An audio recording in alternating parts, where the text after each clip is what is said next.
திருமண மோசடி புகாரில் சமையல் கலைஞர் மாதம்பட்டி ரங்கராஜ் மீது நடவடிக்கை எடுக்க காவல்துறைக்கு மாநில மகளிர் ஆணையம் பரிந்துரை செய்திருக்கிறது.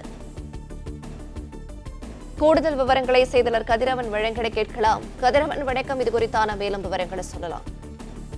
நடிகரும் சமையல் கலைஞருமான மாதம்பட்டி ரங்கராஜ் மீது சட்டப்பூர்வமான நடவடிக்கை எடுக்க காவல் ஆணையர் மற்றும் குழந்தைகள் மற்றும் பெண்கள் எதிரான குற்றத்தடுப்பு நடவடிக்கை துணை ஆணையருக்கும் மகளிர் ஆணையம் ஒரு பரிந்துரை கடிதம் அனுப்பியிருக்கிறது. கடந்த 2 முறை இருவரிடமும் தனித்தனியாக விசாரணை நடத்திய நிலையில் தற்போது அந்த பரிந்துரை கடிதத்தை அனுப்பியிருக்கிறது.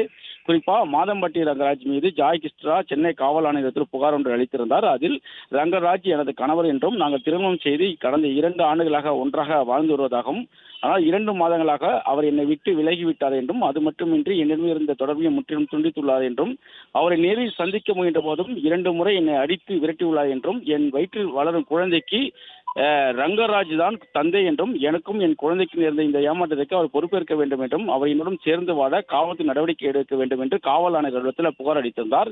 இது தொடர்பான புகாரை பெண்கள் மற்றும் குழந்தைகளுக்கு எதிரான துணை ஆணையர் நேரடியாக விசாரணை நடத்தினார். ரங்கராஜிடமும் விசாரணை நடத்தப்பட்டது, கிறிஸ்டிலாவிடம் விசாரணை நடத்தப்பட்டது. ஆனால் உரிய நடவடிக்கை எடுக்கப்படவில்லை என்று மகளிர் ஆணையத்தில் புகார் அளித்திருந்தார். அதன்படி மாதம்பட்டி ரங்கராஜும் கிறிஸ்டிலாவும் 2 முறை ஆஜரானார்கள். 2 பேரிடமும் விசாரணை நடத்தப்பட்டது.